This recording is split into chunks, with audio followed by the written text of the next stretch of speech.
us this afternoon. My name is Leela Rice, and I'm Senior Director of Development for the School of Engineering. And I'm honored today to present our panel, introduce the panel. This is really an opportunity to celebrate the 5th anniversary of the naming of the Derby Entrepreneurial Center, and as well as inviting our alums back who've had wonderful careers and share how their time at Tufts has really made an impact on their careers in research and entrepreneurial. So I will now turn it over to Professor Derby. Thanks very much. So first and most importantly, connect with us on LinkedIn, right? So if you want to ask us questions outside of this, we're going to back and forth. This is a formal speech, or not so important. We know one another very well, and we've known one another very well for 5+ years. But do connect with us on LinkedIn. So I'm Jack, and I've been teaching here for a while, I guess. How long? 22? 20 years. 20 plus. 20 years? I don't know, a long time. I love Tufts. Unfortunately, I didn't graduate from there. And when I came here, it was an opportunity to think through what I learned as an entrepreneur. And I started a lot of companies, only 11. Most recently, 2 here at Tufts with other professors. I don't think I'll ever stop starting companies. And both these guys are real entrepreneurs. So we have the opportunity of teaching entrepreneurship, answering questions for you guys, but actually have done it. So it's an opportunity to whatever. And that's what we're going to do. So at the Derby Entrepreneurship Center, run by Elaine, there are, how many of us? 26, 27? I always exaggerate. I think there are 35 of us. No. Jack, math, more than 20. More than 20, okay. And the difference is, where those other schools, there's a funny school called Bamson Entrepreneurship. We have actually started companies. Elaine, all of us have started companies. We've had very good successes. We've had miserable failures. And I think the magic of the Entrepreneurship Center is not only our graduates, but the opportunity of calling up instructors and saying, Jack, I'm doing this. I didn't take your class. And what should I do? So with that, I'll introduce Matt, or Matt will introduce himself. So go to it, Matt. Yeah, thanks, Jack. Well, I'm Matt Allswinger. I'm class of 2021, graduated with a major in econ, minors in entrepreneurship.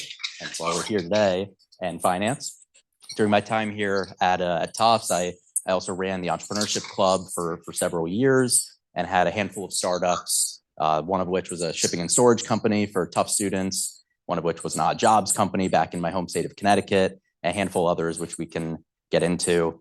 I was also on the football team. I was the kicker here for a number of years. And when COVID hit, we didn't get to play my senior year. And that led me to go on to business school directly after Tufts to go on to Duke, where I finished my collegiate football career and got my master's in management. After that, I started in strategy consulting. I worked primarily with private equity clients, doing growth strategy and really getting in the weeds on how does a business operate and how do we grow? And a lot of it was entrepreneurial. But I realized that I really wanted to be more on the investment side. And so I moved over to private credit, where I did a lot of credit underwriting for a number of years and was given the opportunity just about a year ago to help join and start and really grow our liquidity solutions business, which is focused on credit secondaries, which we can talk about throughout this conversation. That brings me to today, to this panel. Thrilled to be back here, and just want to end this with thanking Jack. He's been an incredible mentor, advocate, and frankly, friend for so many years. And this wouldn't be possible without him. So thank you, Jack, and looking forward to today's panel, and pass it over to Jeff here. As we're talking, and Jeff might mention some funny acronym, and you're sitting there and you're saying, what the heck does that mean? Ask the question, right? Because we will. Jeff? I don't know that I have any acronyms. No, you're a simple entrepreneur. Well, you actually do. What can I think of? SWAT. My name is Jeffrey. I was 2021, similar path as Matt. Major econ, minor back when it was entrepreneurial leadership studies. Started my company in Entrepreneurship 101. entered a few contests, and then kept partnering with Tufts. So Jack was able to help me get patents and go through the process and pilot program here. And now here we are. I'm similar to Matt, heading off to business school in August. I'll be at LBS and looking forward to that. LBS meaning, London Business School, yeah. you guys knew that, right? Interesting. So describe the product. Matt did a bit of moving company, glossed over that pretty quick, but I want to come back to that. So I want to give the audience perspective of what does an entrepreneur do? And in your case, it's a great product that everybody will recognize. Our startup was called Never Clog, and it stemmed from living in Haskell and showering in those communal showers. So the goal was I want my shower to stop clogging with someone else's hair. So it's a basket system that catches hair and waste that goes into showers, and then a chemical blend that neutralizes it. Along that pathway, a fair amount of regulations. Yeah. You had to go through and get approvals. Regulations, insurance, quickly realizing that a place like Tufts cares less about kind of safety than they do efficiency. So we started with like an enzyme blend, and it was very eco-friendly, and that works for delayed release and for people like us. And then we started working with Tufts operations and realized this has to work within 2 minutes. So we moved to a more caustic, kind of powerful chemical then. But yeah, lots of insurance, lots of health and safety and all that. And I asked Jeffrey to explain that to you because we're going to come back and ask the question of, so what are the experiences you learned at Tufts, not right now, because I want to hear the same thing from Matt, in terms of maybe it was classes, maybe it was connections that you took, or hold that thought.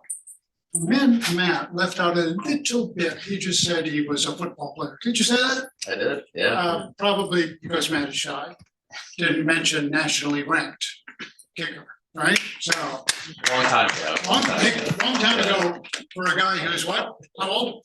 27 now. Yeah. Yeah. From a perspective of a guy who's 82. That's a long go. But now let's think about the startups. And Matt came to me when we were going through this transition. Before Elaine, before me, there was the Entrepreneurial Leadership Studies program. I hated that name. Entrepreneurial Leadership. And one question I'm going to ask is, can you teach entrepreneurship? So hold that thought. But then we changed that to first the Tufts Entrepreneurship Center and then the Derby Center. But you had a couple of gigs, correct? Talk to us about what the moving experience. You actually had revenue. Yeah, oh, sure. Yeah, so freshman year, I met one of my business partners who he's the one who came up with this grand idea one day of, what are we going to do? He's from California. What are we going to do with all our stuff when the summer hits? And we were just spitballing, being like, yeah, I don't know. There's probably some storage facilities we could go to. There's some companies that operate here. Put our heads together and ended up coming up with this student storage moving business idea specifically for Tufts. So we started our freshman year, kind of just went around campus to all of our friends. We're like, you need storage, you're using our business, right? Like you're not going anywhere else. And the first year it was putting our heads together and just being fully engaged, figuring it out. How are we going to get trucks? Oh, we got to go to U-Haul, or we got to go to Penske, and we're just going to rent a truck. We're going to get insurance. Oh, where are we going to put the stuff? Oh, well, U-Haul also has storage facilities, but also so does, 5 other places here. So let's find the most cost-effective one. It was a lot of just, we had an idea and tried to figure it out. The second year, and this is where Jack really came in the picture, my sophomore year, we figured, okay, we had a business. We had about 100 customers. We were revenue generating. We were profitable, which is great for a first year of any business. I mean, we weren't millionaires by any means, but we were making money. And we tried to figure out, how do we scale this business? We had 2 trucks our first year, 100 customers. We had 2.5 storage units, 2 big ones, 1 small one, so I say half. But we're like, how do we take this business and triple it, quadruple it, whatever it might be? And we realized the biggest roadblock was ourselves. Because when you had this, and I've seen this for tons of entrepreneurs, when it's your baby, you want to be doing everything. And sometimes you get in the way of the growth. You have to empower others. And I think we'll probably hit on this a little bit more throughout this conversation. But the empowerment came from enabling others. So we had 2 phenomenal workers our first year. We had about 20 workers in all the first year, ended up having about 40 the second year. But we found 2 who were phenomenal, who we enabled to be, okay, we're going to give you a promotion. We're going to make you managers. You're going to be a truck manager so that my partner and I wouldn't have to be on the trucks. We can go sell. These were other Tufts students. And these were all Tufts students. Everyone was all Tufts, football guys to anyone else that I could get to help work and make money. And so we enabled 2 others to be managers, and we were able to go from 2 trucks to 6. We had a handful of drivers. Like I said, we got up to about 40 workers, anyone from drivers to movers. And we're able to almost triple the business within a year. And again, the biggest lesson I took from that was empowerment and enabling others and not getting in the way and being fearful of, it might not go exactly how I would do it, right? Like they might not do the same route the way I would. They may not drive exactly as I would, but you have to have faith in others to be able to scale. And that was one of the biggest lessons I had from running the business. And it was a great opportunity. Nobody's grown up as a entrepreneur. There is no gene of being an entrepreneur. So from your experience, how did Tufts or the center add to that? What were the skills? So you weren't a chemistry major, were you? Mm-hmm. Okay. What was major? Econ. Okay. I was lucky enough that my mom was a science teacher and just ordered me a bunch of chemicals to play around with. Thanks, Mom. We appreciate that. Not chemicals you could blow up, though. Okay. Well, what were the skills? Were academics or skills or favorite professors, or what did you take out of the Tufts experience, both of you, that then added to that? I think like following on to what Matt said about delegation, what you taught us was the value of value. So the value of me and the value to the buyer, the end user, but to understand the different values per stakeholder.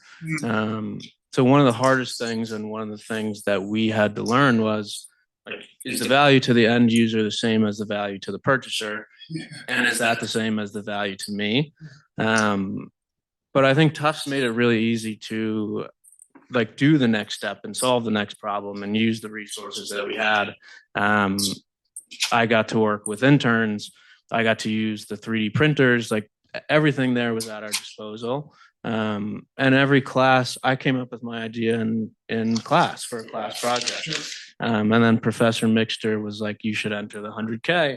And it was a logical progression more so than a confusing process. The questions got answered. Logical progression of you, or you moving from sophomore to junior to senior, or you, quotation marks, growing up as a manager, or? I think it was a logical progression to say, okay, you have this idea, this was a class project, what do you want to do with it? And instead of saying, do I want to try and start my own company? Do I want to make this a real thing? It made more sense to do that than not to. And I think all along, we weren't stopping to ask questions or to second guess, because every professor and everyone was kind of like guiding us along the way. You pushed this for 2 years after you graduated? Yeah, 2.5, 3. And then 3 years, and then a decision to go to business school. Natural progression, decided to go to business school. Why? Kicked you out? I don't know. Yeah, my two co-founders, one works in Houston at an oil refinery. Mm-hmm. The other is in New York doing freelancing. So it became about a year of just me and outsourcing a little bit, but like every question was asking myself in the mirror, am I doing the right thing? I don't know that I grew up with an interest in the plumbing industry. I don't know that I gained one through this, but I think so we can keep the patents and we can keep it as something that we could come back to. But I think it's a logical, like, I would love to have another idea. I would love to build something else. And this idea isn't dead. I mean, it's still very viable. So same question, skills, Yeah. what did you learn, So- academics, was it football? No. It was actually really interesting because it sparked some ideas as you were talking, and it reminded me of one of your classes in marketing, relating this back to the storage business, guerrilla marketing, customer personas, thinking through how to get, customer acquisitions. We took the approach my sophomore year of just straight guerrilla marketing. We're going to print 10,000 flyers and we're going to put them under everyone's door. We're going to put them around all of A campus. couple of people would like to know, so go ahead. So, Yeah, so guerrilla marketing. It was like a blitz of everything. We put our flyers everywhere. And it was something that I thought of from your class. And I didn't remember this really until Jeff was just talking about this. So it's a good memory and a good lesson because we had to take different approaches. We had to take different strategies to figure out how do we get in front of everyone? How do we get more customers? We only have so many friends that we can convince to use our services. But it would be anything from the flyers going under everyone's door to being throughout the food halls, to even when people would be in line. And UPS was one of our biggest customers, or competitors. Sorry, everyone would be in line, and I'd go up, and if I saw a friend there, I'd be like, "Why are you in this line? What are you? No, you're coming with me. I'll give you a 10-20% discount, but you're not going with the competition." So this was a perfect moment to remember that and bring that up. So really, it all centers back on Jack, honestly, and the Entrepreneurship Center as a whole, but really Jack. He was, like I said at the beginning, incredible mentor. I would call him every couple of weeks, like, Jack, I have a business idea. I have something I got to talk to you about. What do you think about this? A lot of times he'd be like, call me in a couple of weeks with another idea. But really, it was just about using the resources, leveraging the people around you, like Jack, and your education. Like I said, with the guerrilla marketing, I would never have thought of that if it wasn't from his class where I learned that. So it all ties back to just leveraging the people around you and experimenting and really trying other things outside of the box. I'll ask you a question about balance in a minute. And given your complexity of what you're doing, you're going off to graduate school, you've been through graduate school, how do you balance this stuff, right? But as you think about that, you guys should be able to also ask questions as you're going through that. Interesting, I happen to have lunch with this young man, Blake, right? So it also shows you the connections of what Elaine and I have created at the Entrepreneurship Center. We've got some hundreds and thousands of connections. Blake and I grew up together, and I was having lunch with him. While I'm having lunch, he's saying, "Oh yeah, Jeffrey, sure." He flew up with me. He brings out this video, and Blake is a pilot and flew here, right? Blake and I have been very closely connected for the last 5 years, maybe 20. He shows this video, and you're in the co-pilot seat, and your device is now flying in the air. Yeah. What is that about? Shows you all the connections, right? How do you balance stuff? You had tremendous balance in terms of starting the company, looking for financing, doing this, and now going to graduate school. Same question I'm going to ask you. So what about balance? What could you tell us about, your work? If anybody thinks that entrepreneurship is a 50-hour job, yeah, right? It's more like an 80-hour job all the time. Balance, what do you think? Your guidance to the guys. I think my reality was that you can't turn off the thinking about it. So it's deliberate. I think it's a concerted effort to make time for things and to organize yourself. You don't know when something will come up, and you don't know what the problem will be or what the solution that you need to do is. So I think it's like being poised on your feet to pivot and to take action, and then handling the other stuff when you can. Because I think the hardest part was years of unpredictability, and not knowing, I can't set a timeline for this. I don't know when they're going to get back to me. I don't know when I'm going to get this meeting. But then taking advantage of the chances when you got them. It was complex. There was nothing, you had the disposal of all of us at Tufts. You had a built-in customer, if you will, at Tufts, regulations, whatever. At what point did you then say, and I think you answered the question before, when your co-founder said, gee, and all of a sudden you were a co-founder of one, what then led you to business school? It's weird. Like, I feel like I had all these different experiences. But then when you early stage startup and you're making some revenue, but you're not like profitable and you're thinking about growing it. When you say some revenue, Hmm? when you say some revenue, just for our audience, is that like $1,000 or? It was, yeah, it's the low 5 digits, I would say. Yeah. But it cost so much more, and it wasn't anything where we ever were like, oh, we're making money now for real. So I think I forgot where I was going to say. I think I tend to do that. Yeah. It was on the why then business school time. Oh yeah, I mean, all of our success and all my experience was real, and it feels real, but it also was like, you would testify to it. You've been kind of a helpful advisor, but when you're doing it yourself, there's no one. The credibility is different for the experience, and so I think if in terms of next steps, I need experience building someone else's thing or working with people that I'm not the main decision maker of everything. Because I think it helps it'll round me out, and it'll build other skills that I didn't have when I'm the only one calling the shots. And I think I miss being part of a team. I think that's a big part of it. I think it's a few different things where it's like, now's the time to do it if I want to do it. So balance for you, I mean, you went from spending, so on average, when you were here, how many hours a week on just football? Football alone would be 30 plus hours at least. Yeah. So how Not did even you, including weekends. you know, and again, Yeah. great football team, great kicker, balance that, academics, some other stuff. Right? How does all that find you today? And how do you use that experience today in terms of, you probably have a 40-hour week, right? That'd be nice. No, so when I was a freshman here, I wanted to prioritize time management because I knew being a collegiate athlete, trying to be successful in the classroom, coming up with this business idea, it was a lot. Where do you find time for friends? Where do you find for yourself? So I actually it wasn't a course, but it was almost like a partnership with one of the graduate schools here at Tufts, a time management course where I would meet with someone once or twice a week for a semester. And that was my first semester here at Tufts that I did that freshman year.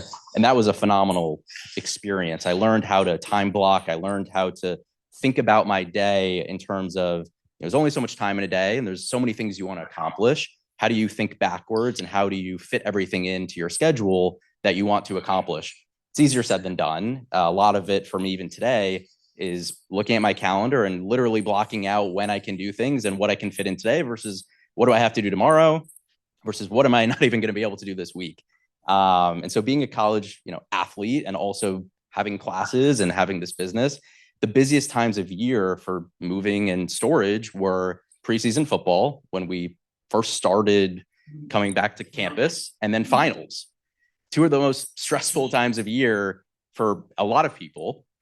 So it was challenging. I would be going from the football center in meetings to the truck to be moving people to back to practice to classes, back to practice, back to the truck, and then to the storage facility, and then home. And then it's like, okay, now when do I study? So for me, time management is everything. Even in my professional career today, I pride myself on always making sure that I spend at least 20 minutes in the morning when I first wake up, blocking for the day, and then at night, recapping what worked, what didn't, what can I do better tomorrow. Tell us a little bit about the job today. And if any of you get the opportunity to ever take a time management class or a workshop, sign up immediately. It changed at the age of like 22 for me. Just changed the way I think. So today, how do you use that experience and how complicated is the work life today? The work life, I don't football anymore, which alleviates a lot of time, as you can imagine. But work is a lot. It's probably anywhere from 70 to 80 hours of work a week, including weekends. Thankfully, not this weekend. I was able to take off for this. But again, I implore the same time management strategies that I learned freshman year here, where again, I wake up every morning, I jot down, here's my to-do list of what I need to get done today. I prioritize them. I figure out what actually needs to be accomplished today versus what is a nice to have. I meet with my team. I figure out what can be delegated versus what can't be. Kind of ties back to what I talked about in the beginning about the storage of empowering others. There's a lot of things I could do in my job today, but I don't have to do. I can have other people do that and they'll do it just as well. And so figuring out the prioritization of what do I really need to accomplish? What do I need to work on versus what can others do? And I think that has been something that I've tried to work on with my colleagues, because a lot of people like to take on everything themselves and you can't. That's not a scalable approach. That's something I learned here at Tufts that I continue to take with me today. So you said the same thing. In starting this, you had two co-founders and then you were by yourself. And I think one of the things we'll leave you with, many of you guys are thinking about starting a company, either as a side gig or full-time. The success of that company is gathering around you people who are smarter than you are, more experienced than you are in their respective skills. So I think I'm very good at sales and marketing. I would never try to co-found without a finance partner, or I would never try to without a technology partner. Am I pretty good in technology? Yeah, but not good enough. So what you're hearing from both guys, from me, is the team matters. And don't dumb it down just to that silly word team. Bring together men and women that you highly respect who are excellent. Scales of 1 to 10, and we're going to work 70, 80 hours a week. Maybe that's in your corporate job at Microsoft, or maybe in your startup. Don't try to do this alone. It just won't work. So what year is it, Blake? 2021? I think so. How long you and I have been together? 35 years. I think so. Like, and I, Greg, we have a interesting relationship as a pilot. 5 years from now, what's the 5-year-old? 5 years. So how old are you today? 27. 27. So 32? Oh my God, it's scary. 32. Right? Wow. What's the 32-year-old you doing? Same question. I don't know. I think the That's a good answer. I have a lot of ideas about, I mean, I probably professional soccer or NFL kicker. No. I think nuclear energy really interests me. So I'm putting that at kind of the forefront, just in terms of like industries that haven't been sucked totally dry yet. I think there are a lot of things that I would love to try, but I also think in the back of my head, I'm like, oh, I might start something else, or I have another idea, or do that. Yeah. So in the V of corporate entrepreneur, Yeah. maybe doesn't make any difference. We'll see what happens. So 2 years in London, 2 years, 2-year program, probably to corporate. Yeah. I think that would be like the logical progression. Yeah. Apply that experience, Mhm. then you got a decision to make. Mhm. So if you asked me 10 years, it'd be a totally different answer. I want 10 years. That's why I was But 5 years. So I'm going to start with 10 years because I think it's applicable to me. My family runs a day camp. My grandparents started it 64 years ago. 10 years from now, hopefully my dad will retire and let me take over. It's always been my lifelong dream to work with the camp, the children, grow the experience. We've had tens of thousands of campers now over 64 years that have all gone on to do incredible things, from being governor to being in Congress to starting phenomenal companies. So 10 years from now, that's hopefully where I'll be. 5 years from now, I think I'll still be in the same field. I think, I would love it. We're on the forefront. Credit secondaries, this market is just really ramping up. So I think 5 years from now, it's going to hopefully stabilize and really have grown tremendously. So 5 years from now, I would see myself still here, but still thinking with the same entrepreneurship lens of how can I be curious, creative, find new solutions, be more efficient, and just, improve the way of life of my career and those around me. So that's my 5-year answer. My 10-year, hopefully at camp. Interesting, 10 years. Okay. This was a family business? Family business started by my grandparents. Grandparents, right? So this would be kind of a natural evolution, who knows? Yeah, I mean, my dad took over about 15 years ago. Grandparents are still there every day. They're both plus 90 now.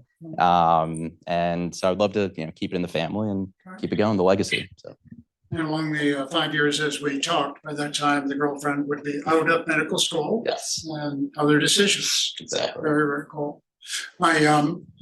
It's such a privilege to be able to work at Tufts. Every once in a while, I will exit through Davis Square.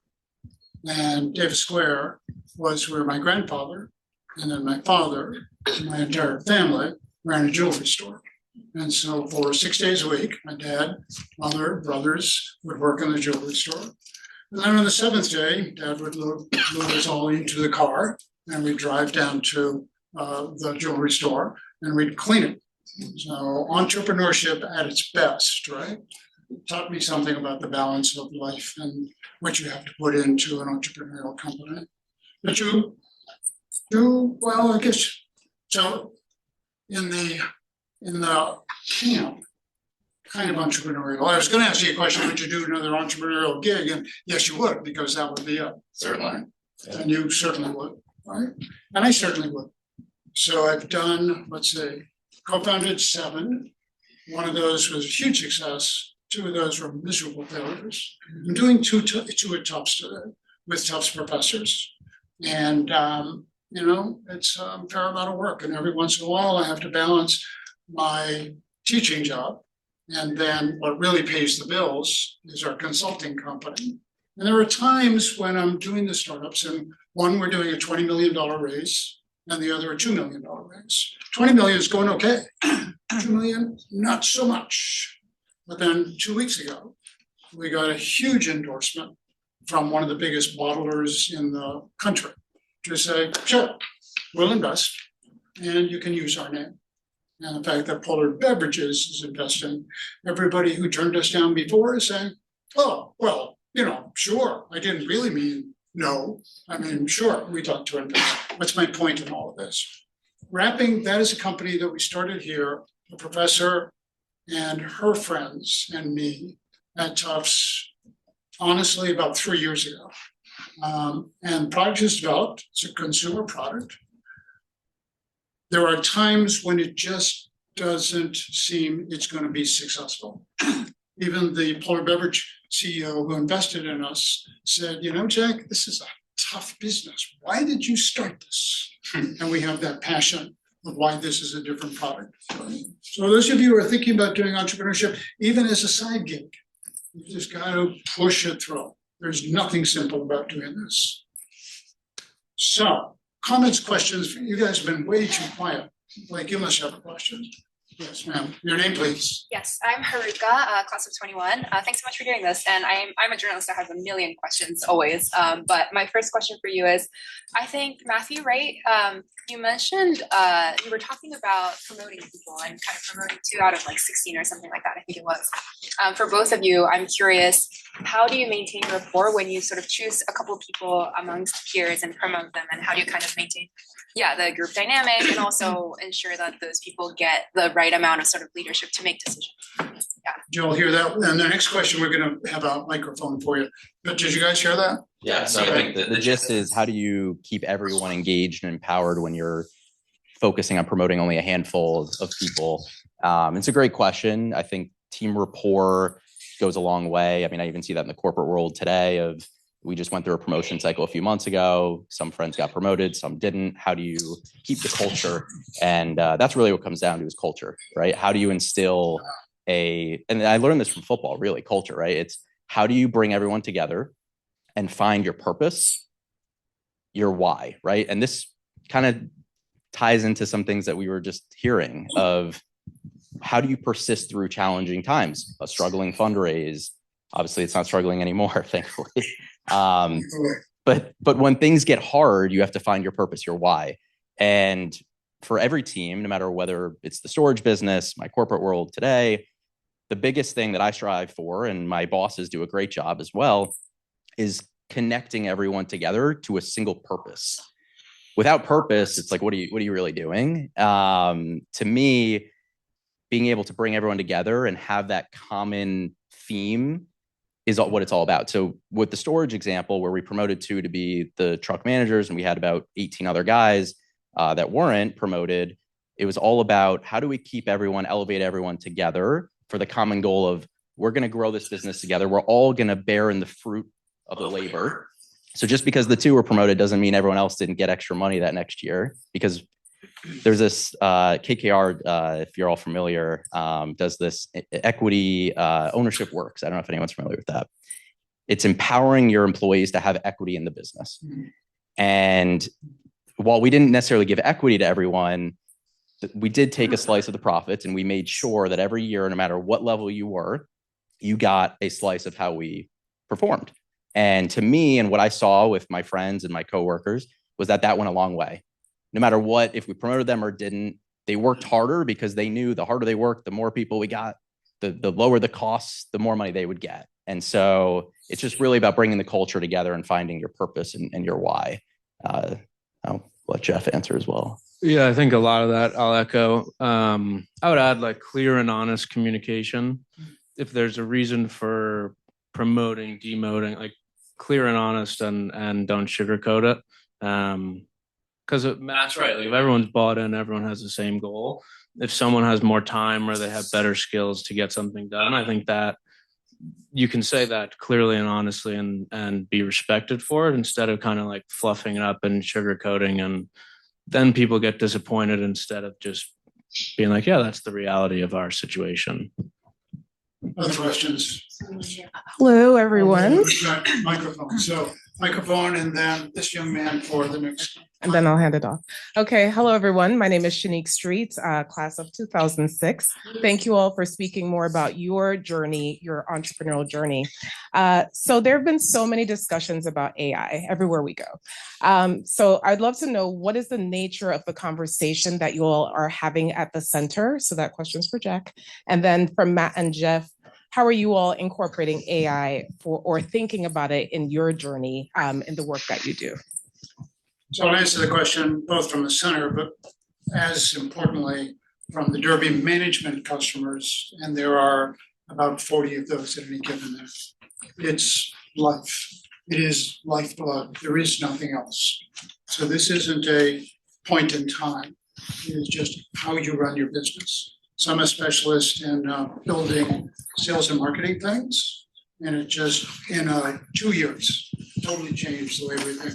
97% of our customers are heavily using AI in their sales and marketing for the better. It's extraordinary. But let me focus the question to you guys. I think a little bit different of like how I've been using it. I think the reality is like it's here to stay. Everyone, that's all they want to talk about. I think you can have the qualms about like, oh, you use everyone's information and now you're selling it back to us like a resource. But the reality is you can believe that and understand that and then still know that it's here to stay, and you need to figure out how to make it work for you. And like, I think going forward, everyone needs to figure out how it makes sense for them. I think this umbrella, like we're incorporating AI, everyone's using AI. I think that reality is different for everyone. And sometimes it's more of a platitude than like a useful resource. But there's no avoiding it. And I think the best thing we can do is use it to your advantage and however you want to do that. I don't know. I'm curious to see how it'll go with data centers and all that. Very exciting. Very exciting time. I remember Matt answered that same question, but I remember sitting in a lecture. I didn't go to MIT, but I ran a program at MIT. And I remember sitting in this lecture, and the first time I ever heard the word the internet.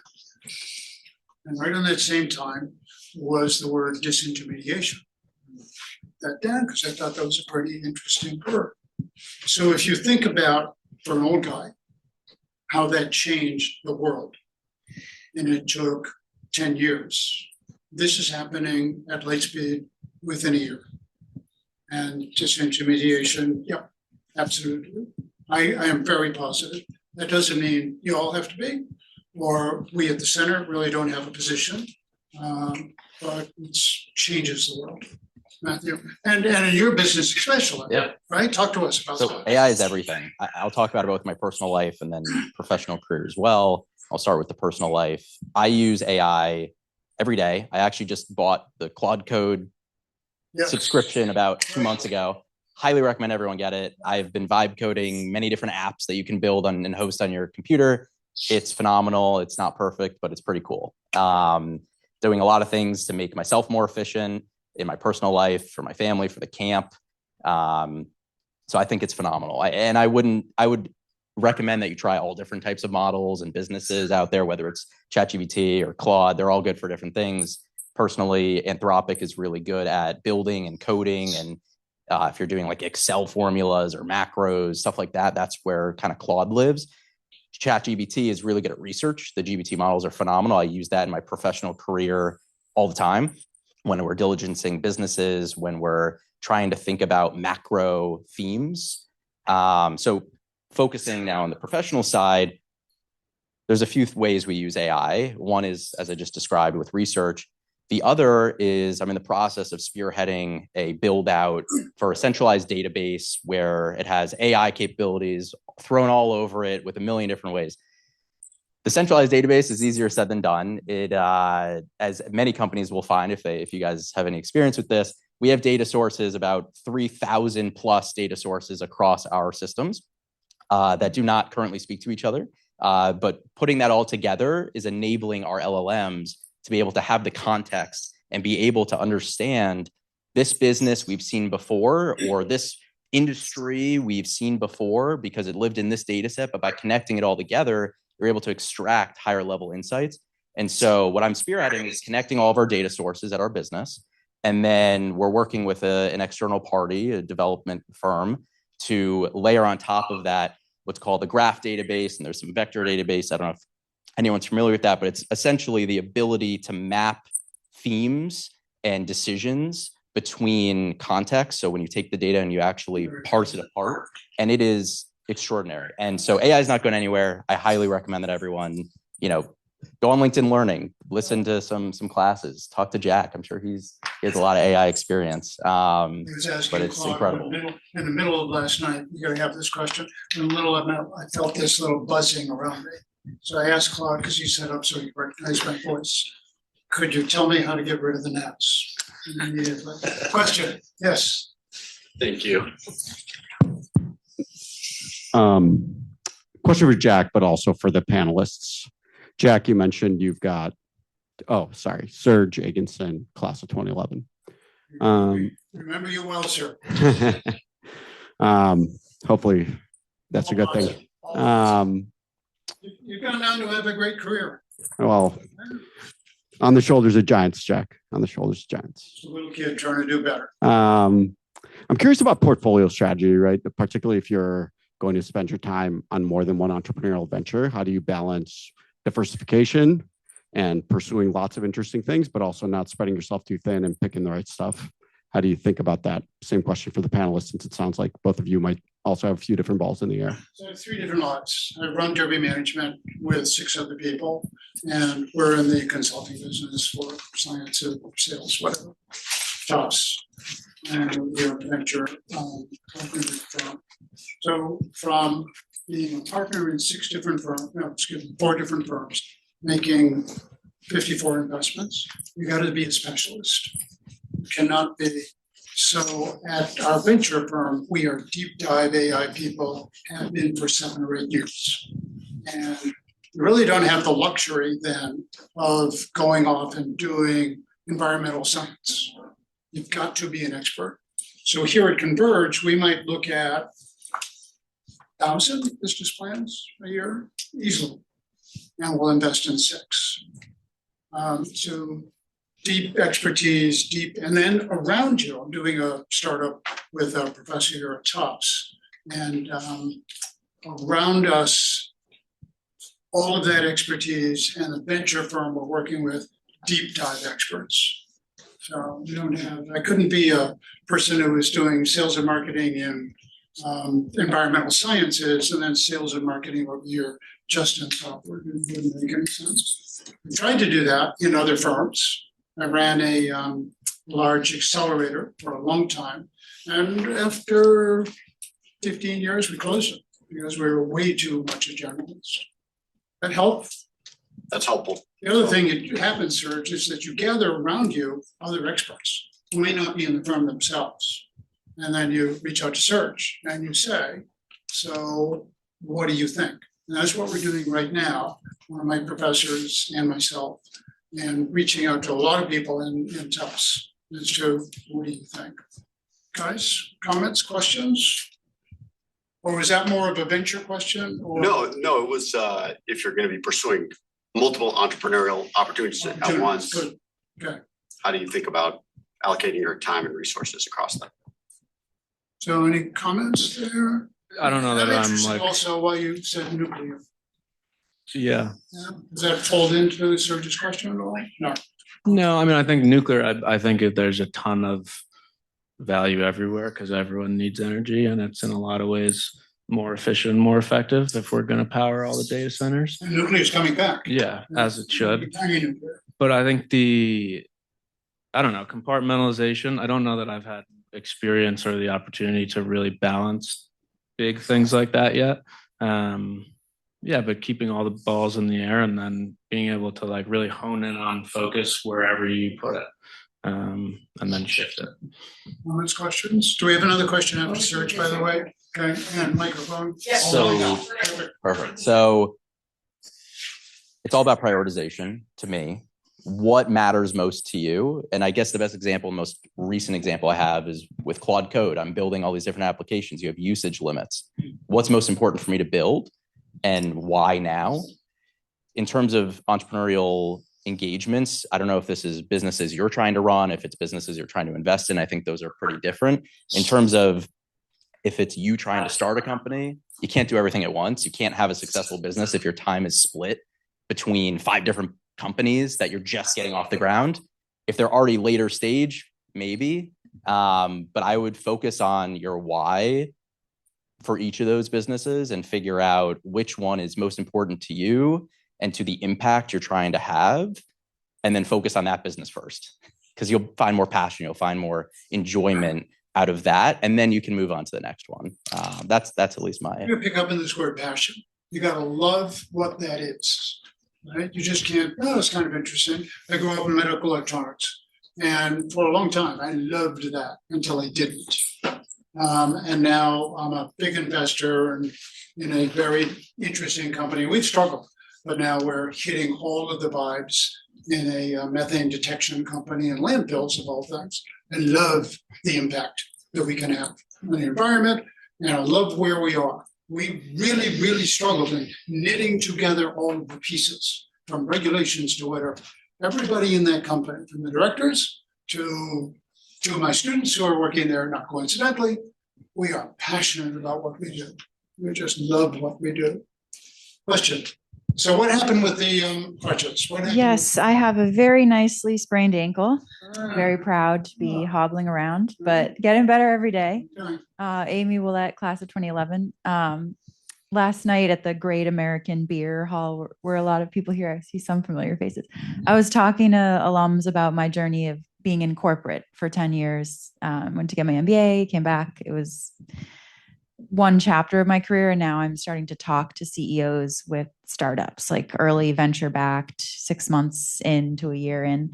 And in many ways, I feel like I don't know what I don't know. And so I'm curious if you've met people or counseled people coming from a corporate setting, like hundreds of thousands of employees, and they're ingrained in that mindset of work, to coming to a small startup. What would be the differences that you think people should be aware of? And then also, as someone who hasn't been hired yet into a startup, what would you recommend marketing about yourself coming from like a large corporate that would be valued by a small company, if anything? Thank you. So have you got the next, 3-4 hours? I would comment on that. Working at a startup company, what's that mean? Probably a little bit bigger than 2 or 3 people. well, let's say it's 10 people, might be 40, 50 people, right? You're doing everything. Okay? You're not you may be the vice president of sales, you may be the salesperson, but somebody's going to ask you, gee, this weekend, could you work with the coding people to create a better marketing platform, whatever. Your answer is, oh yeah, sure. No, I'll make time on Sunday. So it's constant. You gotta love, same comment. You gotta love this. So it's working a lot of hours, that's too bland. But you just gotta love doing this. And there's a multiplicity of things that you're gonna blend over. Maybe it's not sales or marketing, all of a sudden you're coding or doing finance, but you're gonna do other stuff. And that's good. Or would you? Yeah, I would say being comfortable with the uncomfortable. You're going to have to wear a lot of hats, as Jack said. But like the three things that entrepreneurship boils down to for me that I think is important coming from corporate to the startup life that I use kind of the opposite when I started in startups and moved to corporate is curiosity, creativity, and persistence. And they're buzzwords, but you can kind of drill into them a little bit. Curiosity is never being complacent with where things are, why things are being done the way they are. And creativity folds into that in the startup life of how do we do something different, something better? And then the persistence is trying to see that through because you're going to fail, you're going to try, you're going to fail again, you're going to hit roadblocks. Someone's going to say, oh, this isn't working.